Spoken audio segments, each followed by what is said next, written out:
Hello guys, welcome back to my channel Aryami and everything. First of all నేను మీ అందరికీ చాలా పెద్ద థ్యాంక్స్ చెప్పాలి. ఎందుకంటే నా ఫస్ట్ వీడియోకి ఇంత మంచి రెస్పాన్స్ ఇస్తారని చెప్పి నేను అస్సలు అనుకోలేదు. So thank you so much. So ఈరోజు మన టాపిక్ ఏంటంటే వాట్ ఈజ్ రొమ్టాయిడ్ ఆర్థరైటిస్. సో ఈ వీడియోలో మనం ఏమేమి డిస్కస్ చేస్తామంటే రొమ్టాయిడ్ ఆర్థరైటిస్ అంటే ఏంటి అండ్ దాని సిమ్టమ్స్ ఎలా ఉంటాయి, ఇది మనకు ఎందుకు వస్తుంది అండ్ ఇంటెన్సిటీ ఆఫ్ పెయిన్ ఏ లెవెల్లో ఉంటుందని డిస్కస్ చేద్దాం. So let's go into the video.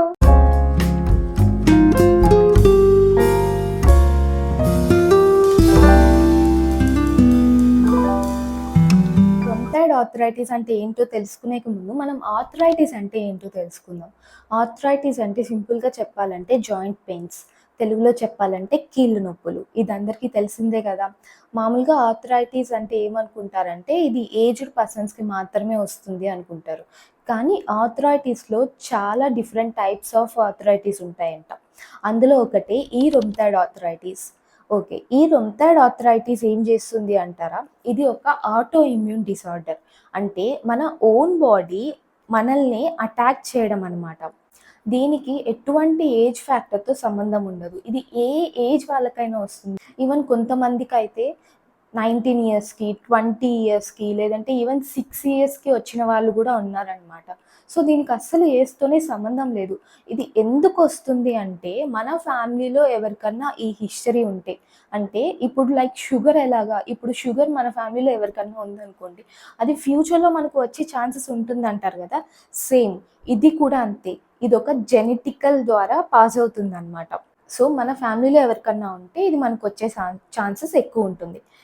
కానీ కొన్నిసార్లు మన ఫ్యామిలీలో ఎవ్వరికీ లేకపోయినా సరే, ఫ్యామిలీ హిస్టరీలో దీని గురించి తెలియకపోయినా సరే, ఇది మనకు వచ్చే ఛాన్సెస్ ఉంటుంది. అదేంటి, అలా ఎలా వస్తుంది అంటారా? దీనికి సర్టైన్ రీజన్స్ అంటూ ఏమీ లేవు. ఈవెన్ డాక్టర్స్ కాంట్ సే అనమాట. ఎందుకు పర్టికులర్గా ఇది రీజన్, దీనివల్ల నీకు వచ్చింది అని చెప్పి డాక్టర్స్ కూడా చెప్పలేరు. The only factor we can know is మన ఫ్యామిలీ హిస్టరీలో ఎవరికన్నా ఉంటే అది మనకు ఉండొచ్చు. సో ఈ ఆర్ఏ మనకు ఏం చేస్తుంది అంటే మన బాడీలో ఉన్న ప్రతి ఒక్క జాయింట్ దగ్గర ఇన్ఫ్లమేషన్ ఫామ్ చేస్తుంది అనమాట.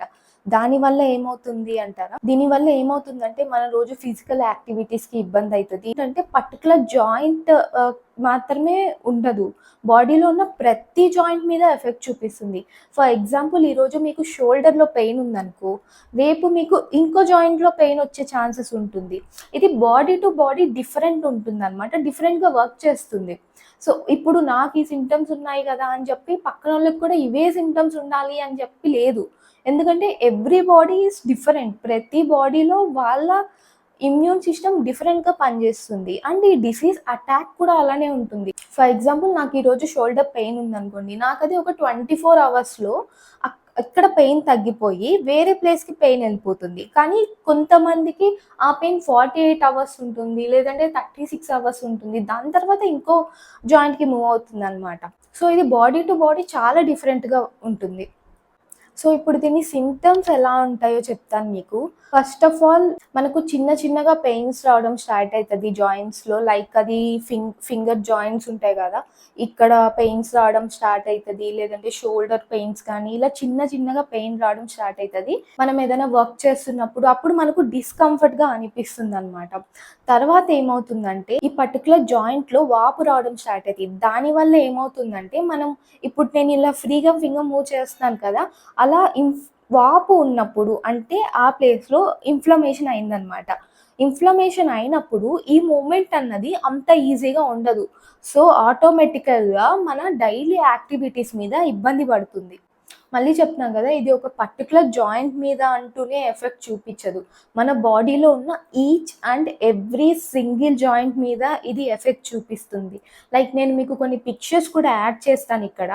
సో మనకు ఆ ఇన్ఫ్లమేషన్ వచ్చినప్పుడు ఎలా ఉంటుందంటే వాపు వచ్చేసి అక్కడ స్కిన్ అంతా కూడా కొంచెం రెడ్డిష్ అయ్యే ఛాన్సెస్ ఉంటుంది. అండ్ అది గ్రాడ్యువల్గా ఒక 24 అవర్స్కి కానీ 48 అవర్స్కి కానీ ఆ ప్లేస్లో సెటిల్ అయిపోతుంది, అంటే తగ్గిపోయి మళ్ళీ ఇంకో జాయింట్ మీద ఎఫెక్ట్ చూపిస్తుందనమాట. సో, దీనికి ట్రీట్మెంట్ తీసుకోకుండా ఇలానే వదిలేస్తే ఏమవుతుందంటే, మన యాక్టివిటీస్ కూడా చేసుకోవడానికి ఇబ్బందయిపోతుందనమాట. పెయిన్ అనేది అంత ఎక్కువైపోతుంది. అండ్ పోను పోను ఏమైతుందంటే, మల్టిపుల్ జాయింట్స్‌లో పెయిన్ రావడం కూడా స్టార్ట్ అయితుంది. సో, ఈ డిసీజ్ ఉన్న వాళ్ళకి ఈ పెయిన్ ఇవి మాత్రమే కాకుండా వాళ్ళకెప్పుడు డిజీగా ఉన్నట్టు, ఎక్కువ ఫీవరిష్‌గా ఉన్నట్టు, లేదంటే వామిటింగ్ సెన్సేషన్ గానీ ఇలా అంతా గూడా ఉంటుంది. ఎందుకంటే లోపల పెయిన్ ఒక పర్టిక్యులర్ జాయింట్‌లో పెయిన్ ఉన్నప్పుడు ఇన్‌ఫ్లమేషన్ ఏంటంటే అక్కడొక ఆహ్, వాపు ఉంటుందనమాట. సో, వాపు అనేది మన బాడీలో ఉంటే ఆటోమేటిక్‌గా మన బాడీ టెంపరేచర్‌ని పెంచేస్తుంది.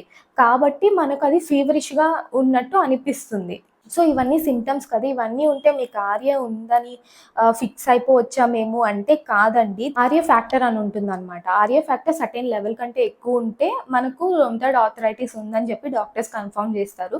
ఈ ఆర్య ఫ్యాక్టర్ ఎలా తెలుస్తుందంటే బ్లడ్ టెస్ట్ ద్వారా తెలుస్తుంది.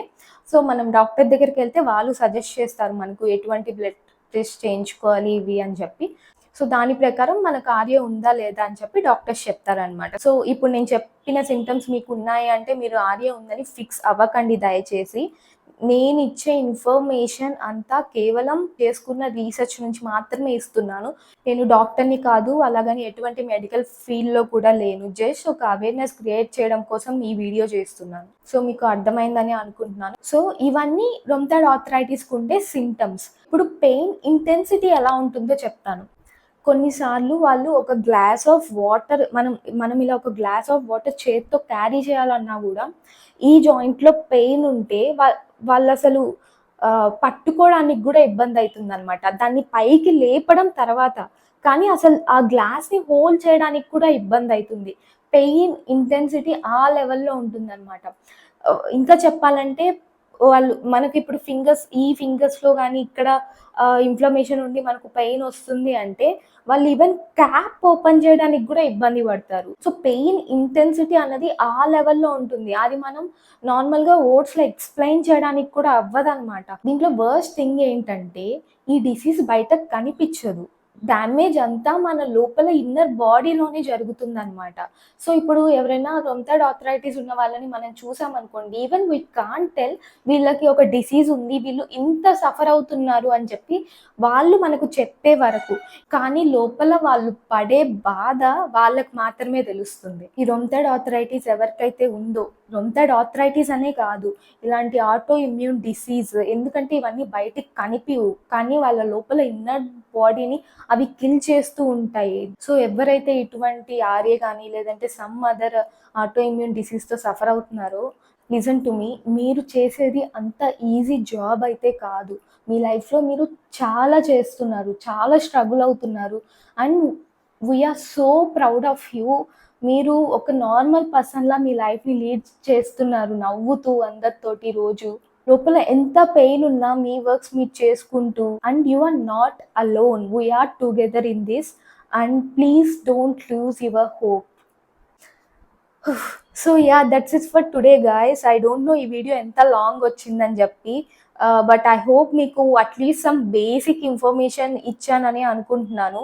If you like this video please like, share and comment. Will see you in the next video.